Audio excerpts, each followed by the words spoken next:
Operation hostage में हम लगातार आपको दिखा रहे हैं कि आखिर दिल्ली एनसीआर में किस तरह ऑक्सीजन की कालाबाजारी हो रही है और एक एक कर ऑक्सीजन की ब्लैक मार्केटिंग करने वाले दलाल बेनकाब हो रहे हैं। कोई 5,000 का सिलेंडर 25,000 में बेच रहा है तो कोई 6,000 का सिलेंडर 28,000 में बेच रहा है तो कोई 10,000 रुपए के सिलेंडर के लिए 65,000, 85,000, 1,00,000 लूट रहा है। ये महामारी की वो मुनाफाखोर हैं जिन पर किसी का जोर नहीं चलता। लेकिन सबसे बड़ा सवाल यहां पर यह है कि आखिर ये वसूली गैंग चल क्यों रहा है, इसके पीछे वजह क्या है। हमारी इन्वेस्टिगेटिंग टीम ने इसकी भी पड़ताल की, तो पहले ये तफ्तीश देखिए और फिर इस पर बड़ी बहस होगी। कितना लॉस बताया आपने? 65 से कम नहीं होगा भाई। बच्चे भी मार रहे हैं, हमको भी मार रहे हैं, मजबूरी है तो बताओ, ज्यादा बात मत करो। एक एक सांस लेने के लिए हजारों की कीमत क्यों चुकानी पड़ रही है? सिलेंडर मिल जाएगा, सिलेंडर कितना लीटर का? 15 लीटर का सिलेंडर है, 2,500 रुपये का। 2,500 तो कम कर लो, थोड़ा बहुत देख लो कैसे नहीं चल रही। ये रेट ठीक। दलालों का इतना बड़ा जाल राजधानी दिल्ली और आसपास के इलाकों में कैसे और क्यों एक्टिव हो गया? ये अभी क्या है, हिसाब किताब 25 से कम नहीं मिलेगा। अभी तो छोटे हैं 5-5 लीटर के, अगर 2-3 लिए जाए तो वो, लेकिन वो भी महंगा ही पड़ जाएगा। हमें फायदा कैसे बढ़िया, छोटा तो हमारे पास है ही। अब आपको हम दिखाएंगे कि आखिर ये नौबत कैसे आ गई कि इंसान ऑक्सीजन के लिए मुंह मांगी कीमत चुकाने को मजबूर है। दिल्ली सरकार ने 83 ऐसे जगहों के नाम जारी किए हैं जहां आम आदमी को ऑक्सीजन मिलती है। हमारे अंडरकवर रिपोर्टर्स ने इन्हीं में से एक पवाना के ऑक्सीजन प्लांट पर जाकर रियलिटी चेक किया। प्लांट के बाहर बेबस लोगों की भीड़ तो थी, लेकिन इक्का दुक्का लोगों को ही ऑक्सीजन मिल पा रहा था, क्योंकि प्रायोरिटी पर अस्पतालों को दिया जा रहा था। किसी तरह से एक शख्स मिला जिसे घंटों इंतजार करने के बाद ऑक्सीजन मिल सके। आपका भर गया, कैसे भरा? हम तो 8 घंटे हो गए बैठे बैठे। 300 रुपए एक सिलेंडर भरने के। इतने बड़े सिलेंडर, हमारा तो छोटा ही है। इसके तो वो कम है, 100-200 रुपए लेंगे, पर वो ये पैसा भर लीजिए। कह रहे पहले वो आएगा उसका हॉस्पिटल वाला। अच्छा, आप भरेंगे उसका पब्लिक। इस शख्स से बात करके ये तो पता चल गया कि ऑक्सीजन एकदम सही दाम पर मिल रही है, लेकिन उसके लिए 8 घंटे तक इंतजार करना पड़ सकता है। दरअसल यहाँ उन्हीं लोगों को ऑक्सीजन मिल रही है जिनके पास डॉक्टर की पर्ची है, लेकिन इनका नंबर सरकारी और प्राइवेट अस्पतालों के बाद आता है। ऐसे में कितना इंतजार करना पड़ सकता है, इसका कोई हिसाब नहीं है। इसके बाद हम वहाँ तैनात सुरक्षा कर्मियों के पास पहुँचे। हमने उनसे रिक्वेस्ट की, मरीज की तबीयत ज्यादा खराब है, कुछ तो जुगाड़ कर दें, लेकिन उन्होंने साफ कह दिया कि प्लांट को सरकार ने अपने अंडर कर लिया। हमारा स्टाफ को खुद का नहीं भर रहे, कोई और हमारा स्टाफ खुद का नहीं भर रहे, तो वही मना कर दिया मैंने आपको। कोई प्राइवेट हो, उसको देख लो यार, करना तो पड़ेगा जुगाड़। कोई भैया प्राइवेट है, कोई आसपास कोई? हाँ जी, प्राइवेट कोई आसपास कहीं प्राइवेट कोई भर रहा हो, कहीं कुछ बताओ। ऐसे प्लांट दिल्ली में जितने भी हैं, सब पे सरकार ने कब्जा कर रखा पिछले 10 दिन से। अब सरकार को ऐसा क्यों करना पड़ा, इसके पीछे की वजह भी पुलिस वाले नहीं बताई। हम लोग पब्लिक को देते थे, हम लोग पब्लिक को परेशान करते नहीं थे, पब्लिक को दे देते थे हम लोग, थोड़ा बहुत कर करके। ये बात तुम भी पता है, बहुत लंबी लंबी लाइन लगती है। हाँ बिल्कुल ठीक है। अब पब्लिक इस तरह बिहेव कर रही है तो फिर पब्लिक के लिए बंद ही कर दिया परमानेंट। क्या दिया करो? एक सिलेंडर फट गया उधर पब्लिक के चक्कर में, हर 400-500 सिलेंडर घेर दिए, सारे नोजल तोड़ दिए। अच्छा, कैसे गिर दी? मतलब अंदर घुस गई, तोड़ा फोड़ी कर भीड़ घुस गई होगी ना। अच्छा, वो गलत काम कर दिया। और डेली वो काम हो रहा था, और डेली 3-4 बार, एक बार समझे तो बात दूसरी। एक्चुअली दिक्कत वही है ना, हर कोई परेशान है। अब घंटे बैठ में आधे ब्लैक वाले थे, कोई परेशान नहीं था उसमें। इसमें बस 10% आदमी परेशान था। अच्छा, वाले सब फ्यूचर के रख। इस ऑक्सीजन प्लांट पर करीब 1 घंटे तक न्यूज़ 24 के अंडरकवर रिपोर्टर्स हाथ पैर मारते रह गए, लेकिन ऑक्सीजन नहीं मिली। ऑक्सीजन के सरकारी ठिकानों पर इतनी मशक्कत की वजह से ही ये ऑक्सीजन माफिया अपने जाल में जनता को फांस रहे हैं। ऐसे में सरकार के सामने दो चैलेंज है। पहला, इन जालसाजों पर नकेल कसना, और दूसरा, सरकारी प्लांट पर आम आदमी के लिए ऑक्सीजन का इंतजाम करना। शहजादा हाशमी और विमल कौशिक के साथ Varun Sinha, Delhi news 24। Operation hostage लगातार जारी है। एक और ये बड़ा खुलासा हुआ है। एक एक करके तमाम कड़ियां हम तोड़ेंगे और ये बड़े खुलासे लगातार कर रहे हैं। इस बीच एक बड़ा पैनल हमारे साथ मौजूद है। आज न्यूज़ 24 कड़े, सच्चे और तीखे सवाल पूछ रहा है। नेताओं को बुरे जरूर लग रहे हैं, लेकिन जवाब तो देने होंगे साहब। कि सिस्टम है, सरकारी तंत्र है, उसके बाद भी ये सौदागर कैसे यहां पर पनपे हुए हैं, कैसे ये सांसों का सौदा देश में कर रहे हैं, आखिर इसकी वजह क्या है। मैं आऊंगी, मेहमानों का रुख करूं। विमल, आपके पास आते हुए, विमल, ये जल्दबाजी में बड़े रहते हैं, बहुत शातिराना अंदाज में सौदेबाजी करते हैं। जो सौदा करने जाता है उस पर भी अपना प्रेशर बनाते हैं ताकि जल्द से जल्द पैसे मिल जाए। उनके हाथों में कुछ नहीं है, खाली हाथ चले आते हैं।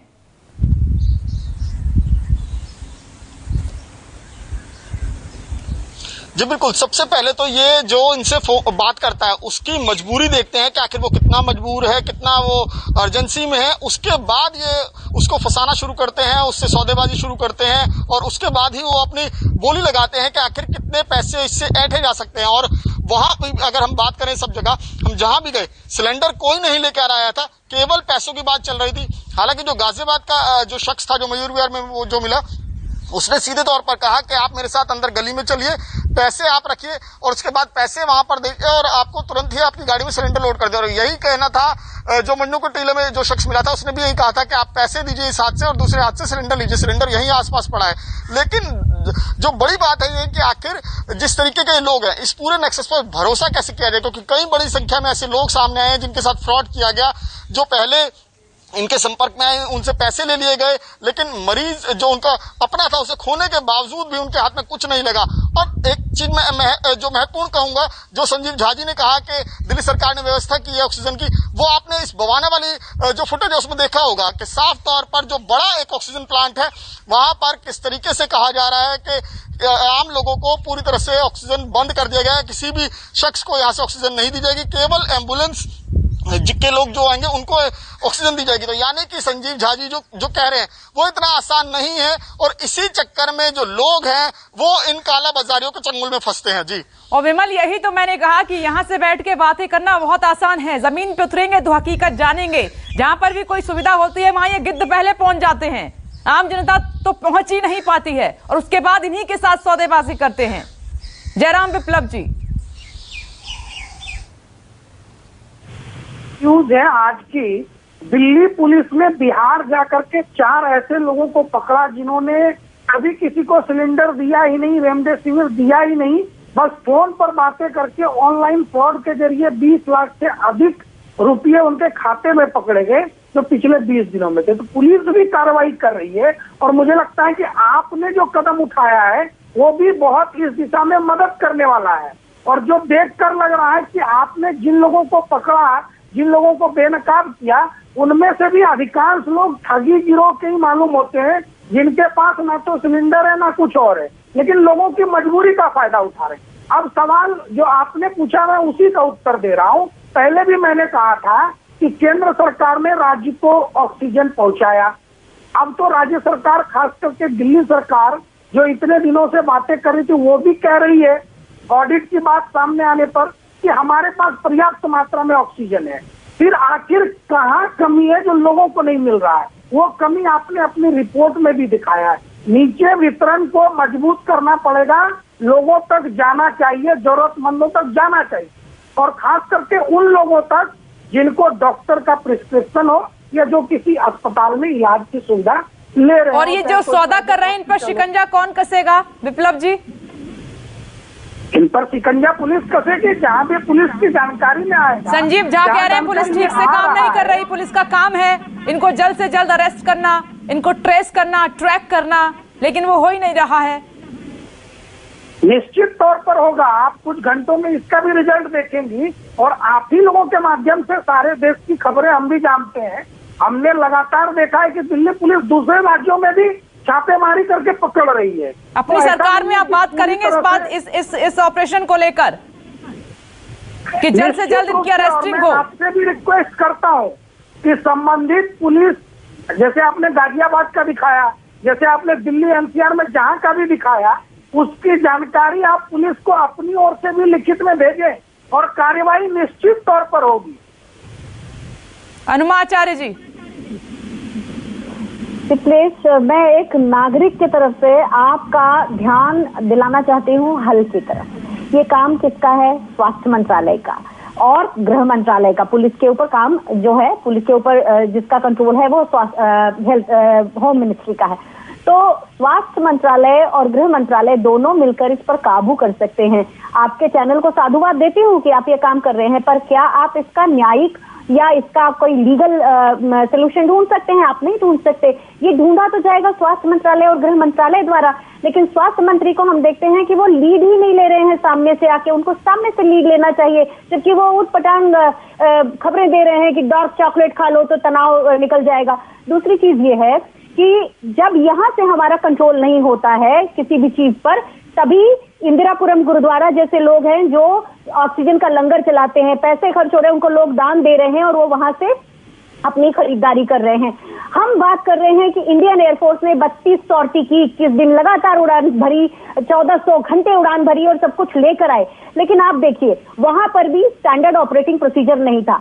एक सबसे इंपॉर्टेंट चीज की तरफ ध्यान दिलाऊं, इतने दिनों से सुप्रीम कोर्ट ताकीद कर रही है और पिछले साल से इसके ऊपर बात हो रही है, राष्ट्रीय आपदा योजना कहाँ है? अगर ये आपदा योजना होती तो इस तरह की होर्डिंग हो ही नहीं पाती, इनके ऊपर बहुत कड़ा कानूनी शिकंजा कस चुका होता। अब ये जब राष्ट्रीय आपदा योजना बनी ही नहीं है तो हम कैसे, चैनल नहीं, अल्टीमेटली आप इनके ऊपर कोई कानूनी कार्यवाही नहीं कर सकते। आप केवल इसका उद्घाटन कर सकते हैं कि ये रहस्य उद्घाटन कर सकते हैं कि हाँ भाई ये यहाँ छुपा रहे हैं, इनकी ये जिम्मेदारी है, ये लोग मॉरली बहुत गंदे लोग हैं, ये सब हम कह सकते हैं। लेकिन इसके ऊपर काबू करने के लिए तो यही लोग हैं। लेकिन दिक्कत यह है कि सरकार इमेज मेकिंग पे लग जाती है। पूरे समय हम देख रहे हैं सकारात्मक पोस्ट डालो, इस तरह की बातें करो। भाई राष्ट्रीय आपदा योजना ले आइए, सबसे पहले उसमें चार्टर ऑफ ड्यूटीज होती है, उसमें स्टैंडर्ड ऑपरेटिंग प्रोसीजर्स होते हैं, उसमें सब लिखा होता है कि किसको क्या सजा दी जाने वाली है, और इस तरह से शिकंजा सरकार का उन गलत ताकतों पर बढ़ता है। तो इसकी सबसे ज्यादा जरूरत है और इसकी तरफ भाजपा का ध्यान जाना चाहिए, क्योंकि सत्ता में वो है और उनको ही ये करना होगा। इसके लिए हम उसको दोष नहीं दे सकते हैं। जयराम विप्लव जी, छोटा सा मैं भूल गया था, हमारी कांग्रेस की अनुमा आचार्य जी पहले अपने बाइट में इन्होंने एक जिक्र किया कि कोई महिला है जिसको मोदी जी फॉलो करते हैं और उन्होंने इनसे 30,000 रुपये मांगे। तो मैं चाहता हूँ जिस प्रकार आपके चैनल ने मानवता के इन दुश्मनों को बेनकाब किया, वो भी उसका नाम ले लें, उसका जिक्र करें, उसके खिलाफ FIR कराएं और केवल पॉलिटिकल स्कोर के लिए कहानियां ना सुनाएं। दूसरी चीज, आपने बहुत सारी योजनाओं की बात की। सरकार बेहद संवेदनशीलता के साथ अपना काम कर रही है, सारे लोग फ्रंट से लीड कर रहे हैं, लेकिन रोजाना कंफ्यूजन वाले सुझाव देने वाले राहुल गांधी जी कहाँ है ये भी बताइए। विपक्ष की भी जिम्मेवारी है, केवल ट्विटर पर ना रहे, कहाँ है, क्या कर रहे हैं, किसकी मदद कर रहे हैं। वो एक स्वयं सांसद भी है, वायनाड क्यों नहीं गए? अपनी जिम्मेवारियों को अगर सब कोई पूरा करे, केवल दूसरे को उपदेश ना दे, हम अपनी जिम्मेवारियों के लिए जिम्मेदार हैं, हम काम करेंगे और उस पर लगातार प्रयास कर रहे हैं। आपने देखा जब से ये दूसरी लहर सामने आई है तब से प्रधानमंत्री निरंतर काम कर रहे हैं। कहाँ दिख रहे हैं आपके काम करते हुए दिख रहे हैं? स्वयं मीडिया रोल दिखा रहा है कि सारे देश। जयराम विप्लव जी, जो सेंट्रल गवर्नमेंट और राज्य सरकारें काम कर रही हैं, ऐसा नहीं है कि हम उनको नहीं दिखा रहे हैं। हम लगातार सराहना कर रहे हैं, तारीफ भी कर रहे हैं, लेकिन ये जो सांसों का सौदा कर रहे हैं ये भी तो एक हकीकत है। इसको कैसे दरकिनार करेंगे? इन पर लगाम कब लगेगी? इन पर एक्शन कब लिया जाएगा? या सिर्फ बातों में ही होता रहेगा? कितने लोगों की सांसें चली गई? कौन जिम्मेदारी लेगा? अनुमा जी, विपक्ष की भी जिम्मेदारी तो बनती है। आप कहेंगे कि वैक्सीनेशन नहीं होना चाहिए, इसका ट्रायल जी मैं बोलना चाहूंगी, इनका जवाब देना चाहूंगी। का बयान क्या था? अखिलेश यादव जी का बयान क्या था? जवाब देना चाहूंगी। उनके प्रवक्ता नहीं है यहाँ पर, दूर तक अभी नहीं जाते हैं। जयराम जी, 1 मिनट रुक जाइए। अनुमा आचार्य जी, ये सवाल आपको चुभेगा मेरा। विपक्ष की जिम्मेदारी क्या सिर्फ आरोप लगाना है? क्या विपक्ष भी तो सरकार में रहा? उनका भी तो तंत्र है, एक सिस्टम है, वो भी तो लिस्टेड कर सकते हैं, सरकार के सामने ला सकते हैं। ये लोग हैं, ये सौदेबाजी कर रहे हैं, इन पर एक्शन लीजिए। ऐसा क्यों नहीं दिखाई देता? विप्लेश जी, बिल्कुल नहीं चुभा आपका सवाल, क्योंकि आप बहुत जायज सवाल पूछ रही हैं और यही विपक्ष कह रहा है कि सर्वदलीय बैठक बुलवाइए, एक नेशनल टास्क फोर्स बनवाइए, सबको शामिल करिए, ये सबका देश है। विपक्ष ये कह रहा है, लेकिन क्या होता है जब विपक्ष के नेता चिट्ठी लिखते हैं, उसमें जब ये बात होती है, इसको छोड़ के बाकी सारी बातों के ऊपर असम्माननीय टिप्पणियां आ जाती हैं। जिस तरह की भाषा कोई बोलता नहीं है उस तरह की भाषा लिखी जाती है, सरकारी में भाषा में लिखना नहीं आता है, तो उस मुद्दे को छोड़ दिया जाता है जिसमें बार बार सर्वदलीय बैठक की बात है, बार बार नेशनल टास्क फोर्स की बात है। राहुल गांधी अगर प्रधानमंत्री होते तो ये सारे सवाल हम उनसे पूछते। हमको नरेंद्र मोदी जी किसी हॉस्पिटल में जाते हुए तो नहीं दिखे, हमें नरेंद्र मोदी जी डीएम को संबोधित करते दिखे। अरे भैया, सरकारों का काम उन तक छोड़ दीजिए, हर चीज का केंद्रीकरण नहीं कर सकते, हर चीज यहाँ से चलाएंगे आप। आपसे किसी नॉर्मल चीज पे तो काबू हो नहीं रहा है, आपसे स्वास्थ्य मंत्रालय पे तो काबू हो नहीं रहा है, आपसे गृह मंत्रालय पे तो काबू हो नहीं रहा है, लोगों को साथ में बुलाना नहीं चाहते हैं, श्रेय लेने की राजनीति है। ये सारी बातें विप्लेश जी, आपका सवाल बिल्कुल जायज है, मैं आपकी तारीफ करूंगी इस बारे में कि आपने ये सवाल कहा। और विपक्ष बार बार ये कह रहा है कि विपक्ष को शामिल कीजिए, समझदार लोगों को, एक्सपर्ट लोगों की राय लीजिए, अकेले अकेले सब करने के चक्कर में, इमेज मेकिंग करने के चक्कर में इस देश को तबाह मत करिए। बिल्कुल यही कह रहे हैं हम, जो आप कह रही हैं, बिल्कुल यही बात। जयराम जी, ऐसा क्यों नहीं हो रहा है जब विपक्ष तैयार है, राजी है? इंसासों के सौदागरों पर नकेल कसिए, मिलकर करिए। विपक्ष और पक्ष मिलकर काम करेगा तो नतीजे आएंगे, जरूर आएंगे। मैं एक छोटा, 2-3 छोटा सा उदाहरण देता हूं और आप समझ लेंगे कि विपक्ष की भूमिका कहाँ है और क्या कर रहा है। सर्वदलीय बैठक हुई थी टीकाकरण के मामले में। उस समय राहुल गांधी जी ने कहा था कि सारे टीके अगर केंद्र सरकार ही लगा देगी तो मोदी जी इसमें अपनी फोटो लेकर के अपनी ब्रांडिंग करना चाहते हैं, ये केंद्र सरकार अपनी इमेज बिल्डिंग करना चाहती है।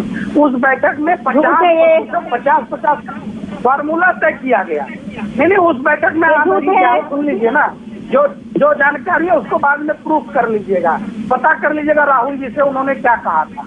दूसरी चीज, राहुल गांधी जी 4 मई को कहते हैं लॉकडाउन लगाइए, 6 मई को कहते हैं लॉकडाउन के मैं पूर्णतः खिलाफ हूँ। अखिलेश यादव जी कहते हैं मैं बीजेपी की वैक्सीन नहीं लगा। जयराम जी, ये चर्चा ऐसे तो बहुत लंबी हो जाएगी। आज हम संवेदनशील मुद्दा है सांसों के जो सौदागर है, उन पर नकेल कब कसी जाएगी जो सांस छीन रहे हैं, पैसे भर रहे हैं, मजबूरी का फायदा उठा रहे हैं। मैं इस पर बात करना चाह रही हूं। आज आरोप प्रत्यारोप का दौर नहीं है, ये वक्त ठीक नहीं है। न्यूज़ 24 सिर्फ आंखें खोलने का काम कर रहा है, सिस्टम को जगाना चाहता है कि देखिए नाक के नीचे क्या चल रहा है। और आप कह रहे हैं कि हमारा तंत्र बहुत मजबूत है, मजबूत होता तो आज ये नहीं हो रहा होता। एक छोटा सा ब्रेक ले रहे हैं, फौरन लौटेंगे, लेकिन दिन भर आज ऑपरेशन हॉस्टेज लगातार जारी है।